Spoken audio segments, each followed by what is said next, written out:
मुद मंगलमय संत समाज, धर्म प्रेमी सज्जनों, श्रद्धा मूर्ति देवियों,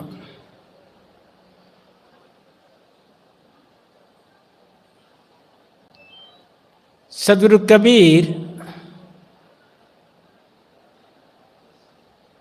जिन बातों के लिए प्रसिद्ध हैं उनमें एक बात है उनकी उलटवासियाँ।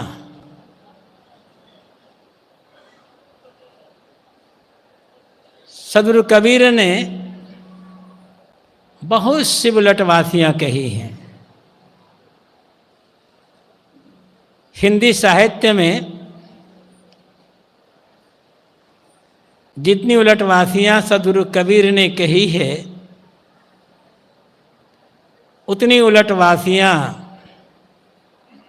शायद किसी अन्य संत कवि ने कही होगी या किसी लेखक ने कही होगी। उलटवासी का अर्थ होता है उलटवा सी, उल्टे के समान, जो उल्टा तो ना हो किंतु सुनने में उल्टा के समान जान पड़े, उसे कहा जाता है उलटवासी।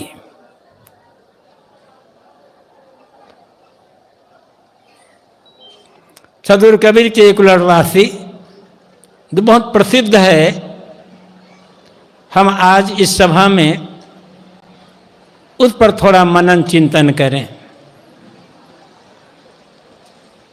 सद्गुरु कबीर कहते हैं, सो नैया बीच नदिया डूबी जाए, एक अचंभा हमने देखा, गदहा के दो सींग, तामे रस्सा बांध के खींचे अर्जुन भीम। एक अचंभा हमने देखा, कुआं में लागी आग, कीचड़ कांदो सभी जरगा, मछली खेले फाग। एक अचंभा हमने देखा, बंदर दूहे गाय, दूध दही सब अपना खावे, मक्खन हाट बिकाए। कहें कबीर सुनो भाई साधो, यह पद है निर्वाणी, जो यह पद को अर्थ लगावे सोई पंडित ज्ञानी। इस पद का शाब्दिक अर्थ सुन लें। साहब कहते हैं कि मैंने देखा है नाव में नदी डूब जा रही है और एक आश्चर्य मैंने देखा, एक गधा के दो बड़े बड़े सींग थे और इन सींगों में मोटे मोटे रस्सी बांधकर अर्जुन और भीम जैसे बलवान भी खींच रहे थे, लेकिन गधा को खींच नहीं पा रहे थे। दूसरा आश्चर्य मैंने देखा कि कुआं में आग लग गई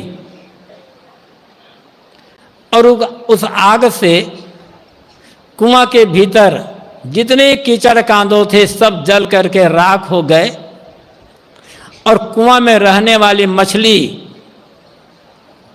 कुआं से बाहर निकल करके फाग खेलने लगी, आनंद गाने लग गई। साहब कहते तीसरा आश्चर्य मैंने ये देखा कि एक बंदर गाय दूह रहा था।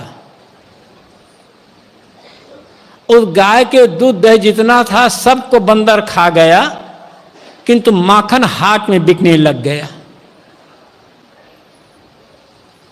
सद्गुरु कबीर कहते हैं यह जो मेरा पद है निर्वाण देने वाला है, कल्याण देने वाला है, जो इस पद का अर्थ लगाएगा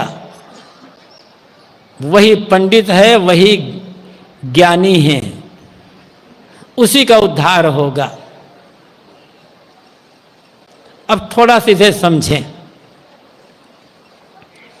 मैंने कहा था उलटवासी का अर्थ होता है उल्टे के समान, जो सुनने में उल्टी बात लगे किंतु यदि समझ लिया जाए तो बिल्कुल सरल और सीधी बात हो। बात सीधी है, मात्र सुनने में उल्टी जैसे लगती है। सो नैया बीच नदिया डूबी जाए। साहब कहते मैंने देखा कि नाव के बीच में नदी डूब रही है।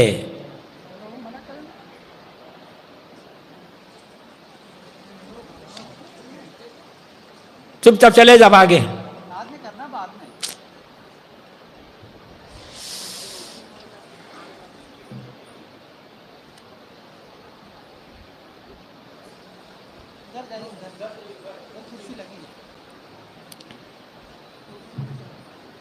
नाव नदी में तैरती है और तैरने के साथ साथ नाव में बैठे हुए लोगों को नदी को पार करवाती है, पार करती ही है। किंतु जो नाव नदी में तैरती है उसी नाव में यदि छोटा सा छेद हो जाए और उस छेद से नाव में पानी आने लग जाए तो नाव डूब जाती है और उसमें बैठे हुए लोगों को भी नाव डुबा देती है। नाव पार भी करती है और असावधानी हुई तो डुबा भी देती है। किंतु यहां साहब कहते हैं कि नाव में तो पूरी नदी ही डूब जा रही है। नाव नदी में तैर नहीं रही है किंतु पूरी की पूरी नदी नाव में डूबती जा रही है और डूब गई है। ये नाव क्या है और नदी क्या है? नाव है ये मानव शरीर, नदी है ये बाहर का संसार। इसी संसार में आकर मनुष्य मोह माया बनाकर, राग द्वेष बनाकर, विषय विकारों में पड़कर इस संसार सागर में डूब जाता है। और ऐसा डूबता है कि उससे बाहर निकल नहीं पाता या निकलना नहीं चाहता है।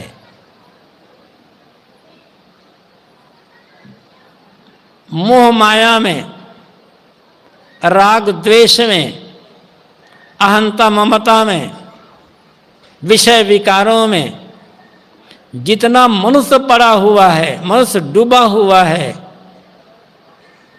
दुनिया का कोई भी प्राणी न तो उतना पड़ा है और न ही उतना डूब रहा है। अब ये विषय विकार मोह माया में डूबने के कारण जितना दुखी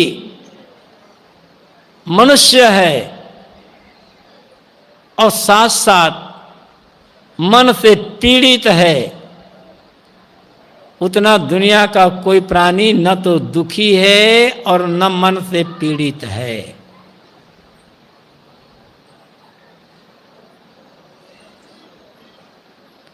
ये मनुष्य शरीर मोह माया में पड़ करके डूबने के लिए नहीं है, विषय विकारों में पड़े रहने के लिए नहीं है, किंतु ये मनुष्य शरीर भवसागर को पार करने के लिए नाव है या जहाज है। जब मनुष्य अज्ञान दशा में रहता है, अपने को शरीर मानता है और साथ साथ समझता है इस शरीर द्वारा दुनिया के भोगों को भोगना जीवन का लक्ष्य है, तब वह मोह माया में और विषय विकार में डूबता चला जाता है। परिणाम यह होता है अज्ञान और पुष्ट होता चला जाता है और आदमी जिंदगी भर सुख के भ्रम में दुख पर दुख का भोग करता चला जाता है, जिंदगी भर दुखी रह जाता है। जिस सुख के लिए मोह माया का आधार पकड़ा, विषय वासनाओं का, विषय भोगों का आधार पकड़ा, उस सुख के तो सपने में भी दर्शन नहीं हो पाता, भ्रम रहता है और अनुभव दुख का होता रहता है। किंतु जब सौभाग्य उदय हुआ, संत मिले, गुरुजन मिले, उनके द्वारा ज्ञान हुआ और बात ये समझ में आ गई कि मैं शरीर नहीं हूं, किंतु इस शरीर में रहते हुए भी इससे भिन्न, इससे अलग शुद्ध निर्मल चेतन जीव हूं। विषय भोग भोगना, मोह माया में पड़ रहना ये जीवन का लक्ष्य नहीं है, किंतु सेवा, सत्संग, स्वाध्याय, साधना करके आत्मकल्याण करना जीवन का लक्ष्य है। तब दृष्टि बदल जाती है और फिर आदमी सेवा, संयम, साधना में लग जाता है और सेवा, संयम, साधना द्वारा मन के सारे विषय विकार जलकर राख हो गए, सारी वासनाएं समाप्त हो गई, कर्मों का कोई संस्कार नहीं रह गया।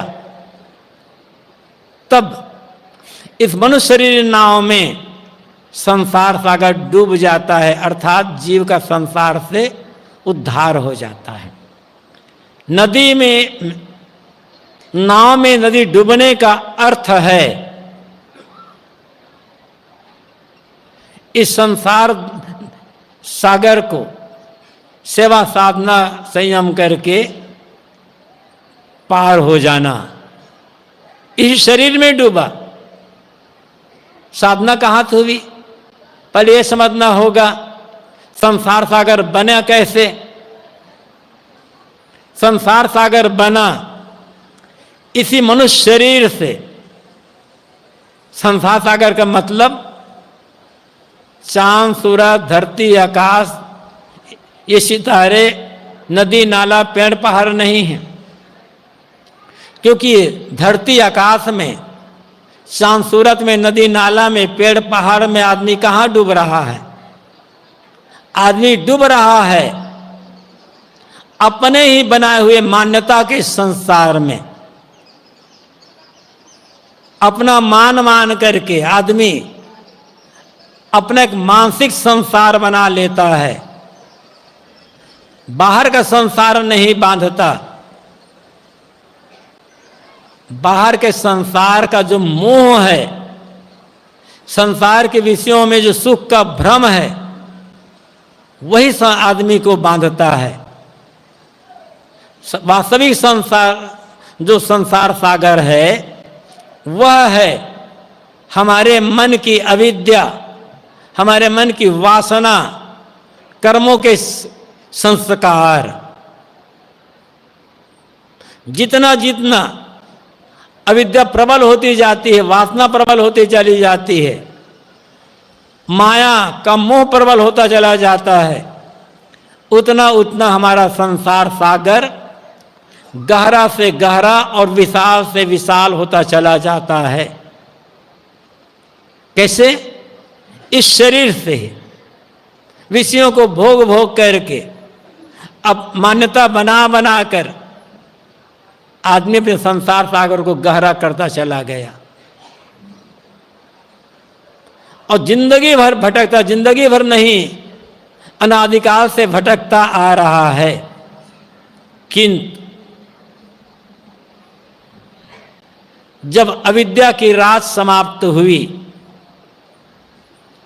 ज्ञान का प्रकाश होने लगा, ज्ञान की सुबह हुई,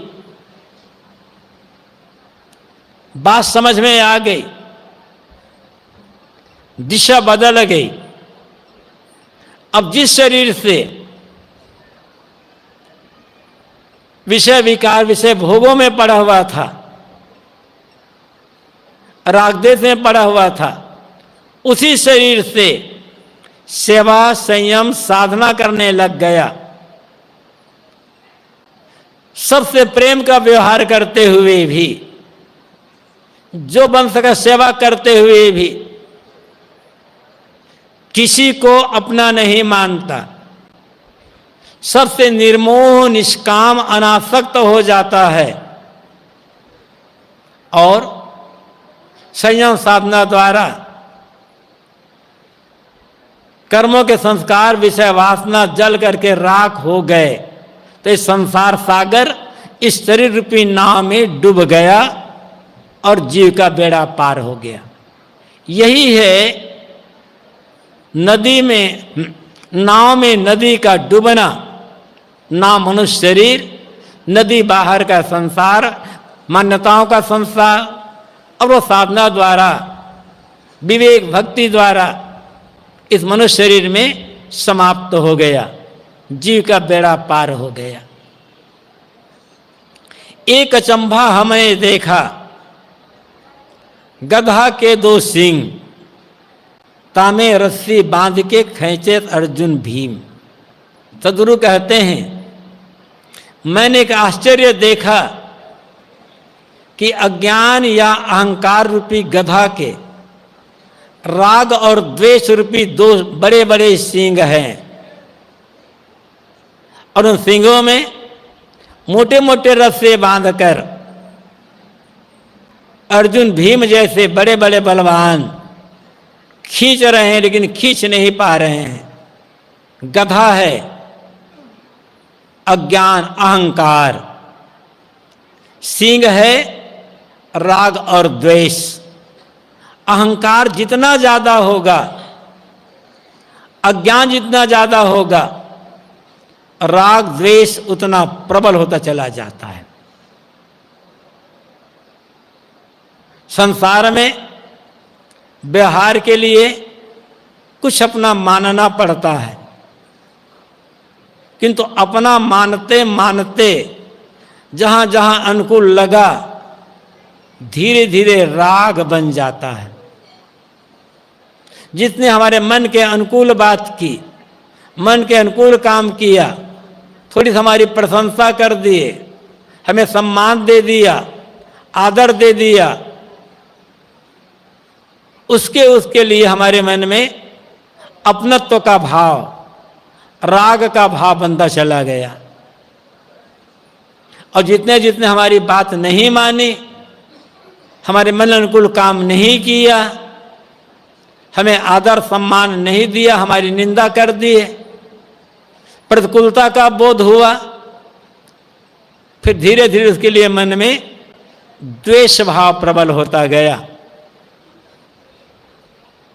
ये राग और द्वेष बड़े प्रबल बंधन हैं। अब कब राग बन गया, कब द्वेष बन गया, समझ में नहीं आता। याद रखना होगा, अहंकार जितना ज्यादा होगा, आदमी अपने को जितना बड़ा मानने लगेगा, धन को लेकर, जवानी को लेकर, बल को लेकर, ताकत को लेकर, बुद्धि को लेकर, विद्या को लेकर, पढ़ाई लिखाई को लेकर, जानकारी को लेकर या किसी और को लेकर, आदमी अपने को जितना बड़ा मानता जाएगा, अपने को जोड़ता जाएगा, अहंकार उतना ज्यादा बढ़ता चला जाएगा। जब हम अपने को कुछ मानते हैं, मैं ऐसा हूं, मैं वैसा हूं, और अमुक अमुक मेरे हैं, इन लोगों पर मेरा अधिकार है, बस राग बनता चला गया। और राग के पीछे द्वेष अपने आप आ जाता है। आदमी समझ नहीं पाता, जो बल मिला है, ताकत मिली है, जवानी मिली है, विद्या बुद्धि मिली है, पद अधिकार मिले हैं, शासन स्वामित्व मिले हैं, आजकल में सब छूट जाना है, कुछ साथ रहने वाला है नहीं। किसके साथ में क्या रहा है? आदमी वर्तमान में जो मिला हुआ है, अभी थोड़े समय के लिए उनमें भूल जाता है, समझ नहीं पाता। आदमी एक से एक राजा महाराजा आए,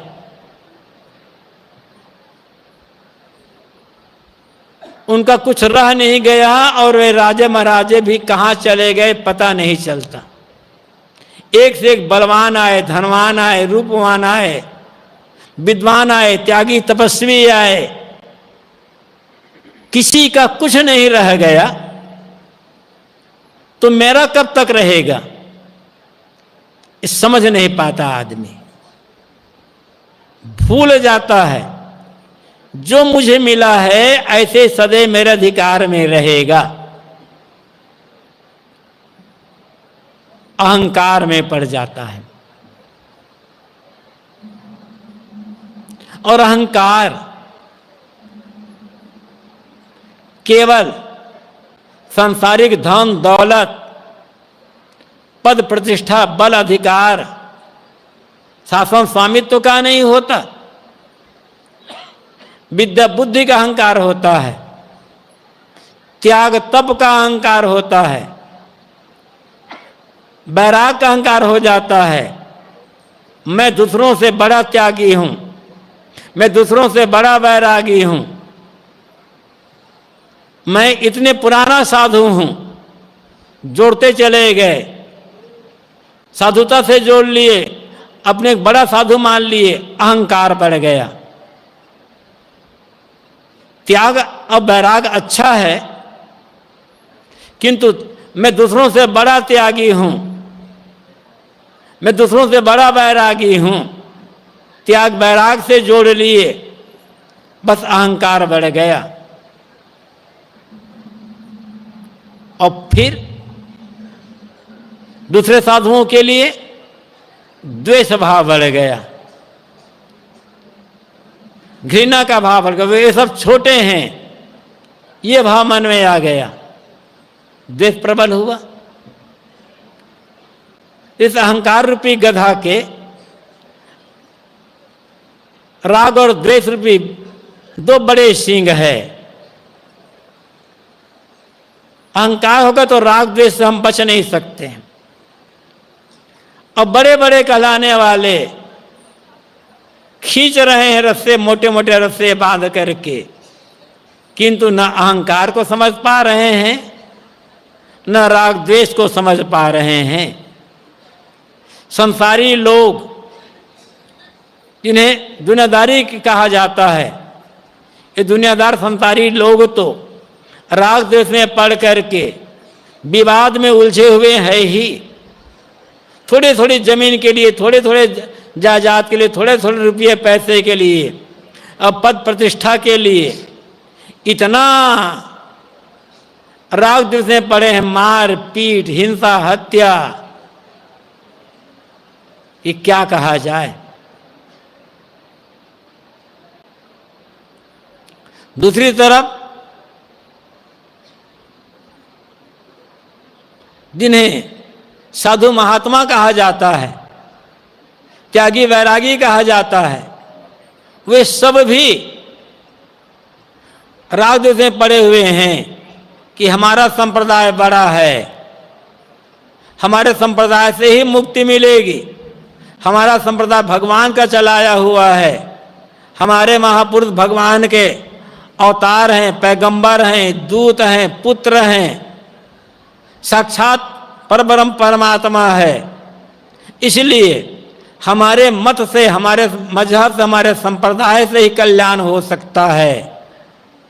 दूसरे संप्रदाय वाले कल्याण नहीं हो सकता, क्योंकि दूसरों संप्रदाय मनुष्यों का चलाया हुआ है, उनकी किताबें मनुष्यों की बनाई हुई है, उनके महापुरुष तो साधारण मनुष्य हैं, उनसे भला कल्याण कैसे हो सकता है। जो लोग दुनियादारी को छोड़ दिए, धन दौलत का मोह छोड़ दिए, वे संप्रदाय के मोह में पड़ गए, त्याग वैराग के मोह में पड़ गए और अपने को बड़ा मान लिए, बड़े त्यागी हैं, बड़े वैरागी हैं, बड़े ज्ञानी हैं, लेकिन इतने उलझे हुए हैं, राग से इतने उलझे हुए हैं कि दूसरे संप्रदाय वालों की जरा सा भी प्रशंसा सुन नहीं सकते। दूसरे संप्रदाय वालों की बड़ाई सुन करके अंदर से दुखी हो जाते हैं। कहाँ त्याग कर पा रहे हैं राग द्वेष का, कहाँ अहंकार से मुक्त हो पा रहे हैं। चले तो थोए इस राग द्वेष को त्याग करने के लिए, राग द्वेष से ऊपर उठ करके कल्याण पाने के लिए, किंतु जितना संसारी उलझे हुए हैं उनसे ज्यादा संप्रदाय के अभिमानी लोग उलझे हुए हैं। भयंकर राग द्वेष, भयंकर राग द्वेष, हद से ज्यादा। इतना राग द्वेष है, कहेंगे जरूर दुनिया नाशवान है, क्षणभंगुर है, कुछ नहीं रहने वाला है, लेकिन अपने मत के विरुद्ध थोड़ी सी बात सुन करके लड़ने लड़ाने को और मरने मारने को तैयार हो जाते हैं। सहनशीलता नाम की कोई चीज ही नहीं रह गई। धर्म है सहनशीलता, किंतु बड़े बड़े त्यागी कहलाने वालों में सहनशीलता नाम की चीज ही नहीं रह गई। न अपनी निंदा सुन सकते हैं, न दूसरों की प्रशंसा सुन सकते हैं। कहाँ ये गधे के सींग को खींच पा रहे हैं, बल्कि उनका रस्सा और मोटा होता चला जा रहा, राग द्वेष और प्रबल होते चले जा रहे हैं। तो सद्गुरु कबीर कहते हैं, ये अहंकार रूपी जो गधा है, और सबके भीतर है अहंकार, किसी के भीतर कम, किसी के भीतर ज्यादा, सबके भीतर, सबके भीतर है, किंतु अपने अहंकार को समझना बड़ा कठिन है। हर आदमी कहता है वो आदमी बड़ा अहंकारी है, दूसरे को कहता है वो बड़ा अहंकारी आदमी है। जो विनम्र होगा, जो साधना परायण होगा, जिन्होंने अपने अहंकार को मार लिया होगा, वो ये क्यों कहेगा कि वो आदमी बड़ा अहंकारी है। दूसरे का अहंकार हमारे दुख का कारण नहीं बनता है, हमारे दुख का कारण बनता है हमारा अहंकार, और हम समझ नहीं पा रहे हैं। बड़े प्यार से अहंकार को पाल पोस कर रखते हैं। अहंकार में जरा सा भी ठेस लगती है, मन तिलमिला जाता है और आदमी दुखी हो जाता है। साधक वह है, त्यागी और बैरागी वह है, धार्मिक और पुजारी और भक्त वह है जो अपने अहंकार को समझने का प्रयास करता है, समझने में लगा है और धीरे धीरे उसे मिटाने में लगा हुआ है। अहंकार मिटा, राग द्वेष मिट गए, और राग द्वेष मिट गए तो सारे कलह विवाद झगड़ा सब समाप्त हो गए। लेकिन साहब कहते हैं सबके भीतर तो अहंकार, सबके भीतर तो अहंकार है, इसलिए सब राग द्वेष में पड़े हुए हैं। ये केवल ज्ञान की कथा कहने से, ज्ञान की बातें सुनने से और ज्ञान के ग्रंथ पढ़ने मात्र से न अहंकार समझ में आएगा, न राग द्वेष समझ में आएंगे, और न ही हम इससे छुटकारा पा सकेंगे। इसके लिए तो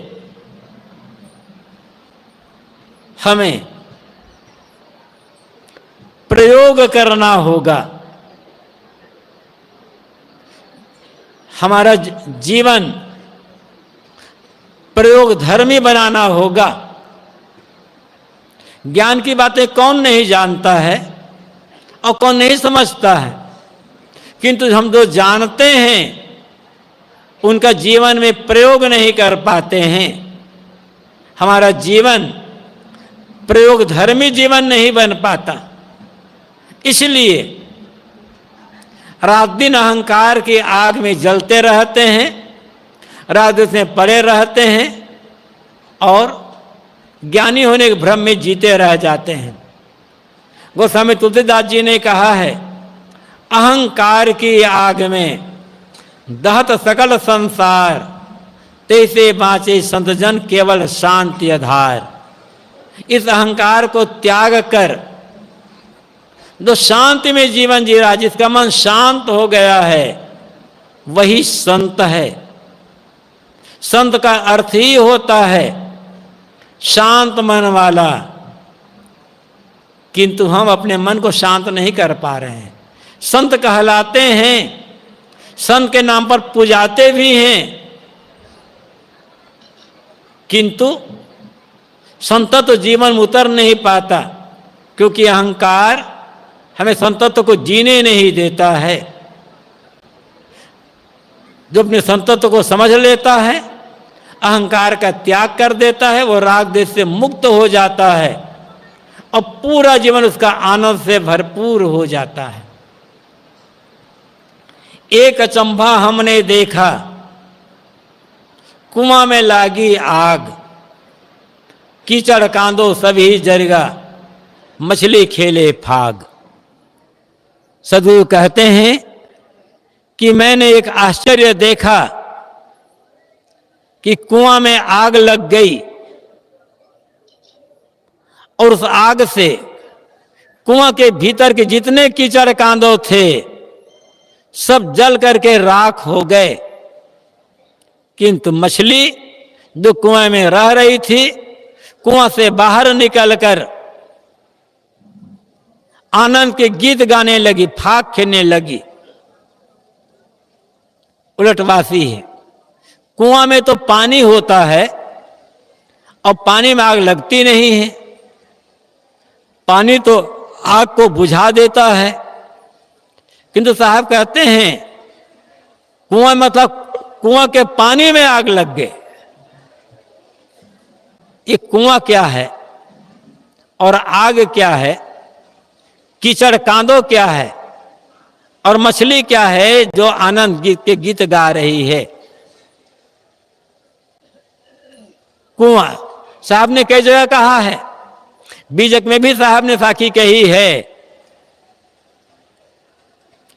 आग जो लागी समुद्र में धुआं न प्रगट होए, की जाने जो जरिमुआ की जाकी लाई होए।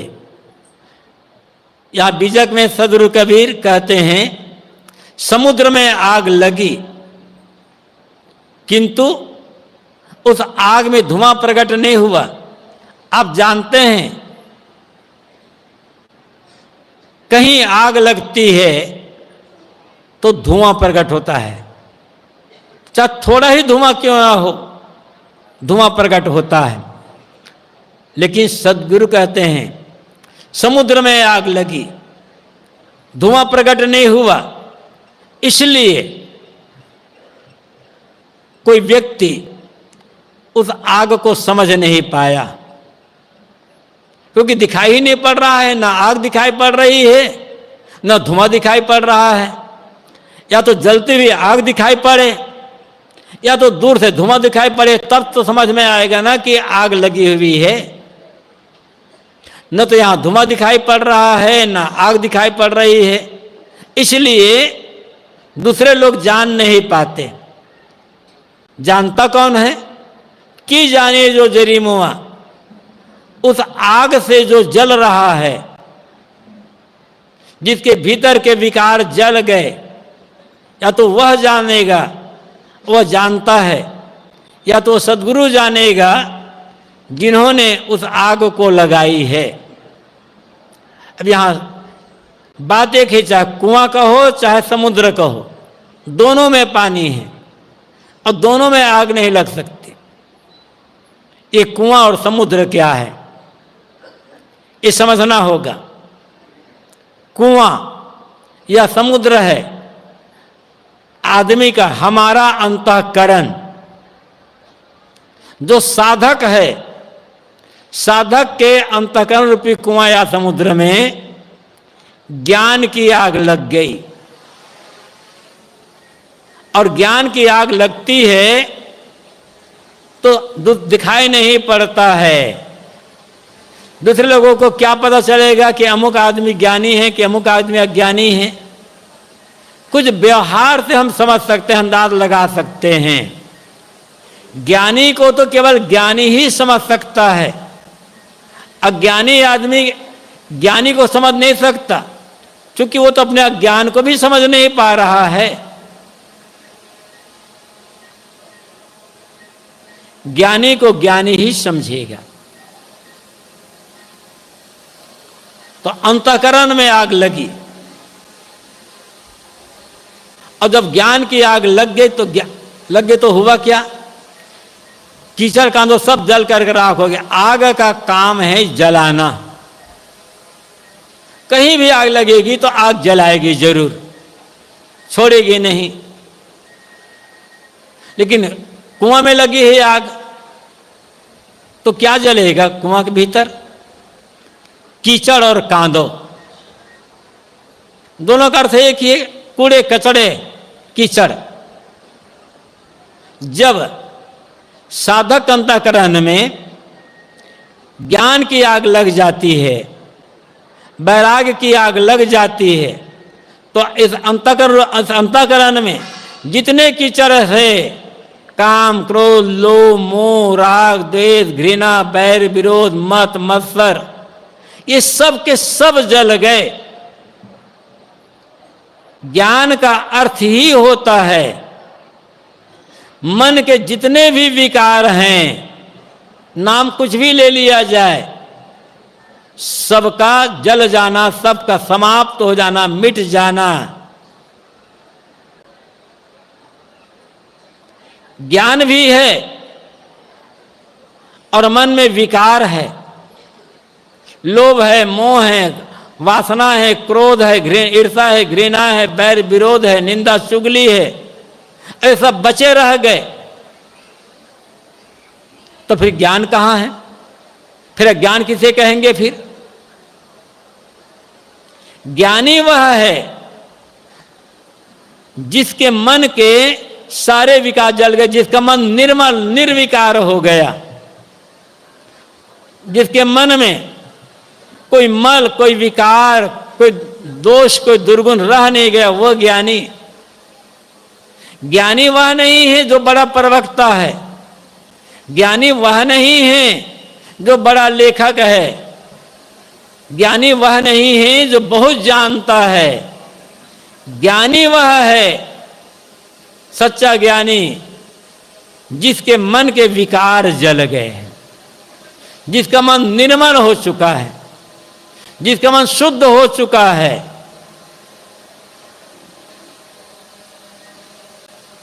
और ऐसा जब ज्ञान हो गया, तब जब मन निर्मल हो गया,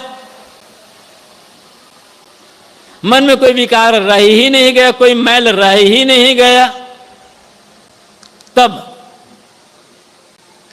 मछली फैले फाग, ये शुद्ध मन रूपी जो मछली है आनंद के गीत गाती है। फिर ऐसे साधक के जीवन में अंतःकरण से आनंद के गीत उड़ते रहते हैं। उसके आनंद को कोई समझ पाए या न समझ पाए, संसारी लोग समझते हैं कि आनंद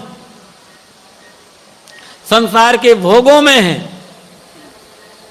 किंतु भोगों से जो आनंद मिलता है वो क्षणिक होता है, और वही आनंद दुख पीड़ा व बंधन का कारण होता है। लेकिन मन की निर्मलता का जो आनंद है, मन की स्वस्थता का जो आनंद है, मन की शुद्धता पवित्रता का जो आनंद है, वह आनंद हर समय रहने वाला है, कभी छूटेगा नहीं, क्योंकि ज्ञानी जीवन निर्मल है तो हर जगह आनंद ही आनंद है।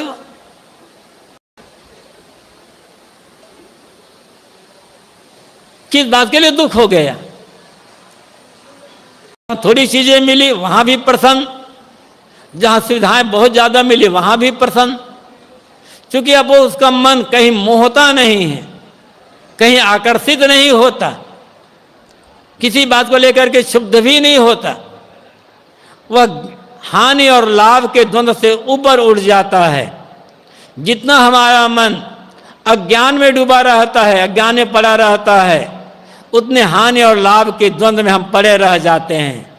थोड़ी सी हानि हुई रोने लग गए, थोड़ा सा लाभ हो गया उछलने लग गए।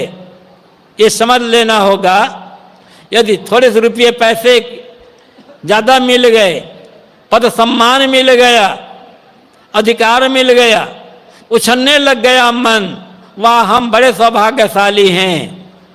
और जो चीज़ें मिली हुई हैं वो चीज़ें थोड़ी घट गई, कहीं गए सम्मान नहीं हुआ, आदर सत्कार नहीं हुआ, बैठने के लिए ऊंची जगह नहीं मिली, मन पर तो बैठे लेकिन पीछे बैठना पड़ गया, मन दुखी हो गया, तो समझ लेना कि हम अभी अज्ञान में जी रहे हैं। साधु का कपड़ा पहने हैं या गृहस्थ का कपड़ा पहने हैं, इससे कोई मतलब नहीं होता है। समय पड़ा आगे बैठ गए, समय पड़ा पीछे बैठ गए। आगे बैठने से कोई बड़ा नहीं होता है, पीछे बैठने से कोई छोटा नहीं होता है, एक मर्यादा है बस। लोग जिसे बड़ा मानते उसे आगे बैठाते हैं, ये लोगों की भावना है। कहीं सभा है, कहीं सोसाइटी है, कहीं आयोजन है, तो ये तो लोगों का विचार किसको आगे बैठाना किसको पीछे बैठाना है, बिहार है वह। किंतु हमारे मन में होता है हम जहां जाए हमें आगे बैठाया जाए, और आगे बैठाने के को मिला, आगे बैठ गए, मन खुश हो गया, और आगे बैठने को नहीं मिला, पीछे बैठने को मिला, मन दुखी हो गया। तो फिर क्या साधना है, क्या वैराग है, और क्या क्या त्याग है, और कौन सा ज्ञान है? यही तो अज्ञान है। साहब कहते हैं जब अंतःकरण में ज्ञान की आग लग जाती है तो आगे बैठना पीछे बैठना, पुराना साधु होना नए साधु होना, निंदा मिलना प्रशंसा मिलना, घाटा हो जाना मुनाफा हो जाना, अपमान मिल जाना सम्मान मिल जाना, सब बराबर हो जाता है। और फिर जीवन में हर समय आनंद की धारा बन रहती है, हर समय आनंद आनंद आनंद। ये मछली का फाग खेलना है। तो एक अचंभा हमने देखा, कुआं में लागी आग, कीचड़ कांदो सभी जल गा, मछली खेले फाग। सदगुरु कबीर कहते हैं मैंने आश्चर्य देखा कि साधक के अंतःकरण रूपी कुआं में ज्ञान की वैराग की आग लग गई, और उस आग से उसके सारे मनोविकार जल करके राख हो गए, मन निर्मल हो गया, और हर समय आनंद के गीत वहां से उठने लग गए। जीवन कृतार्थ हो गया। एक अचंभा हमने देखा, बंदर दूहे गाय, दूध दही सब अपना खावे, माखन हाट बिकाए। सदगुरु कबीर कहते हैं कि मैंने एक आश्चर्य देखा कि बंदर गाय दूह रहा था। बंदर तो बड़ा चंचल होता है, गाय दूहने के लिए धैर्य चाहिए। जल्दीबाजी में गाय दुहा नहीं जा सकता है। और बंदर बड़ा चंचल, बंदर में धैर्य ही कहाँ है? जो चंचल होता है उसी को तो हम बंदर कहते हैं ना। आदमी को भी कहते हैं अरे क्या बंदर साहब इसके समान उछल कूद कर रहे हो, धैर्यपूर्वक बैठो, धीरे से बैठो। और आदमी इतना चंचल है जिसके बाद धैर्य नाम की चीज ही नहीं है, वो गाय क्या दुहेगा?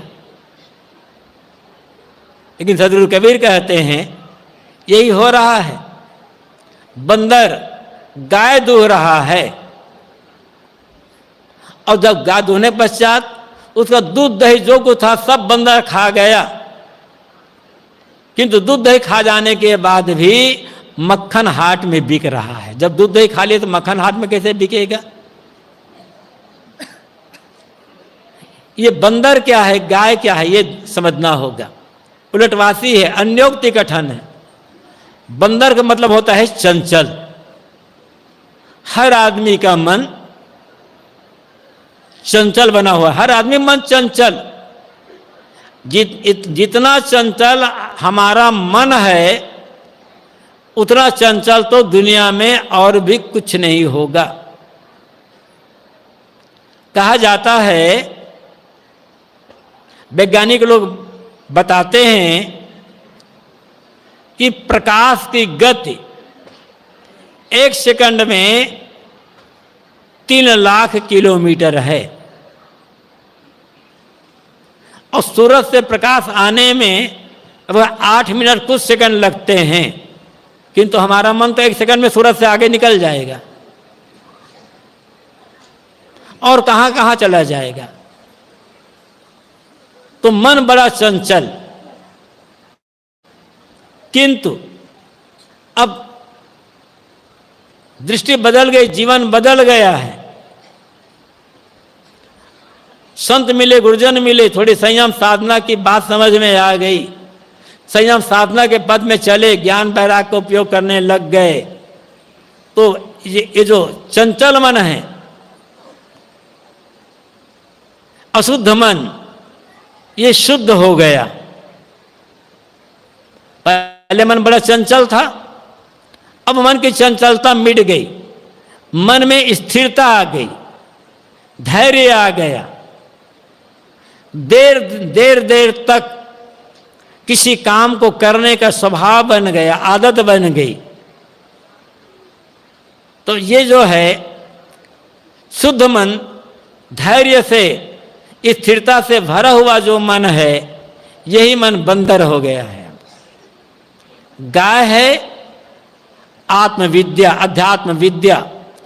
चंचल मन से हम आत्मविद्या को समझ नहीं सकते। जल्दीबाजी में कोई समझना चाहे मुझे आत्मा परमात्मा का ज्ञान हो जाए, जल्दीबाजी में कोई समझना चाहे मुझे जड़ चेतन के भेद का ज्ञान हो जाए, तो जल्दीबाजी का खेल नहीं है, स्थिरता का खेल है। स्थिरता चाहिए, धैर्य चाहिए और वैसी बुद्धि चाहिए, तब समझ में आएगी। चंचल मन का आदमी, जिसका मन जैसे छोटा बालक होता है, यहाँ से वहाँ दौड़ता रहता है, स्थिर होकर बैठना नहीं जानता बच्चा, ऐसे जिसका मन चंचल बना हुआ है, कहीं ठहरता ही नहीं है, वह आदमी आत्मा अनात्मा के भेद को समझेगा क्या? उसे आत्मबोध परमात्मा बोध कैसे हो सकता है? वहां तो धैर्य की आवश्यकता है ना। तो चूंकि अब मन की चंचलता दूर हो गई है, मन में धैर्य आ गया, स्थिरता आ गई, तो अब वो धैर्य से भरा हुआ शुद्ध मन आत्मविद्या का दोहन कर रहा है। और जितना जितना आत्मविद्या का दोहन हुआ, आत्मभाव में मन टिकने लग गया। आत्मविद्या दोहन करने का मतलब क्या हो जाता है? मन का बाहर से मुड़कर अपने आप में स्वरूप भाव में ठहरते चले जाना, यही तो धैर्य का अर्थ है। अभी तो हम ध्यान में बैठते हैं, 2 सेकंड भी मन रुक नहीं पाता, तुरंत भाग जाता है।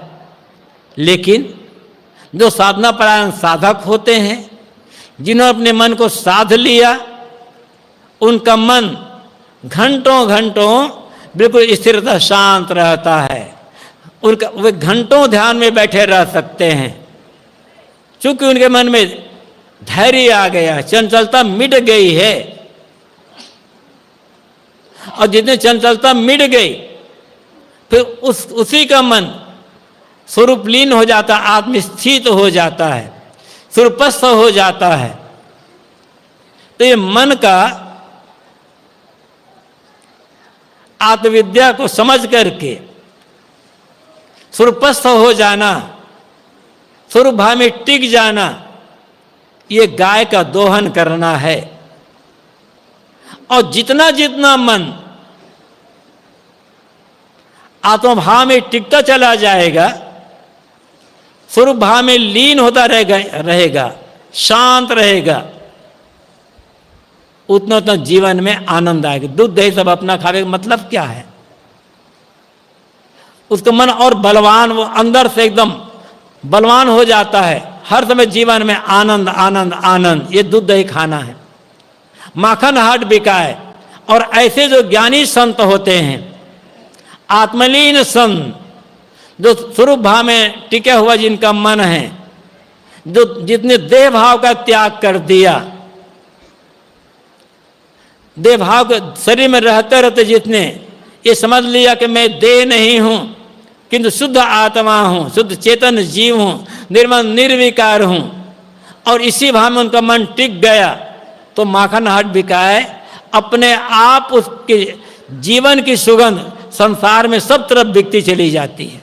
अपने आप ज्ञानी संत को प्रचार नहीं करना पड़ता,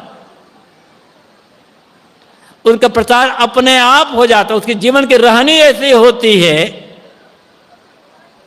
कि कहां कहां से भक्त साधक रूपी भंवरे उनके पास खिलते चले आ जाते हैं। जैसे कोई फूल खिलता है, फूल का काम क्या है? खिलना और अपनी सुगंध बिखेरना, ये फूल का काम है। चुपचाप फूल खिलते हैं, और खिलने के साथ ही फूलों की सुगंध वातावरण में फैल जाती है। उस सुगंध को पा करके कहां कहां से भंवरे फूलों के पास खींचते चले आ जाते हैं उनका पराग लेने के लिए। किसी फूल ने आज तक भंवरों को कभी निमंत्रण नहीं दिया है कि हम खिल रहे हैं, तुम आओ हमारे सुगंध लेने के लिए, हमसे पराग लेने के लिए। उनका तो काम है खिलना, सुगंध बिखेरना। ऐसे ही ज्ञानी संत ये नहीं बताते कि मैं ज्ञानी हूं, मेरा मन आत्मलीन है।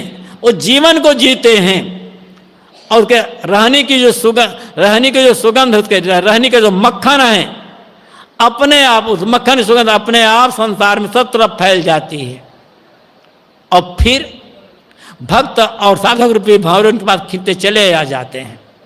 करना कुछ नहीं पड़ता है, बस जीना होता है, क्योंकि वो जीते हैं उस आत्मा भाव में।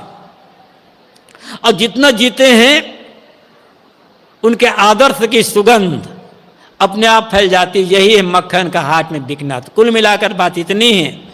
सदगुरु कबीर कहते हैं, बंदर शुद्ध मन बंदर है, जो आत्मविद्या का दोहन करता है, और आत्मविद्या दोहन करके उसमें मन उस शुद्ध मन उस आत्मभाव में टिक जाता है, उसका आनंद का अनुभव वो खुद तो करता ही है, और उसके जीवन की रहने की सुगंध संसार में फैल जाती है, और उसी से भक्त और साधक उसकी शरण में आकर के अपना लाभ लेकर अभिकल्याण का काम कर लेते हैं। सदगुरु कबीर कहते हैं, कहीं कबीर सुनो हो संतो यह पद है निर्वाणी, दो यह पद को अर्थ लगावे सोई पंडित ज्ञानी। साहब कहते हैं मेरा ये जो पद है निर्वाणी है, निर्वाण देने वाला, कल्याण देने वाला है। जिस पद का अर्थ लगाएगा वही सच्चा पंडित है, वही सच्चा ज्ञानी है। तो पद का अर्थ लगाने का अर्थ तो कोई लगा लेगा, हम लोग भी लगा सकते हैं अर्थ, लेकिन लगाने का अर्थ है जीना। खाली टीका कर दी, व्याख्या कर दी, वर्णन कर दी, ये लगाना नहीं है। साहब के वाणियों का भाव बड़ा गहरा होता है। सदगुरु कबीर कहते हैं जो मैंने इस उलटवासी में बातें कही है उसको जो समझ लेगा और समझ करके वैसा जीवन बना लेगा वही सच्चा पंडित, वही ज्ञानी है। इसलिए ये सुंदर मानव जीवन मिला हुआ है। इस मानव जीवन को राग रंग में, विषय विकार में, मोह माया में न लगाए। ठीक है, भूल हुई, राग रंग का जीवन हो गया, विषय विकार, लेकिन धीरे धीरे उसी में तो उठते जाओ, उसी में तो उठ रहा है, धीरे धीरे उठना, धीरे धीरे उठते चले जाएं। और उठते उठते एक दिन पूरा जब उठ लिया जाएगा तब ये मानव स्वरूपी नाव में ये संसार सागर डूब जाएगा और जीव का कल्याण हो जाएगा और मानव जीवन में मानव का सार्थक हो जाएगा। इस प्रकार सदगुरु कबीर का संदेश है। सदगुरु कबीर की एक उलटवासी मैंने आपके बीच रखी, आप लोगों ने ध्यान से सुना। बहुत बहुत धन्यवाद, आभार। अपनी वाणी को यहीं पर विराम।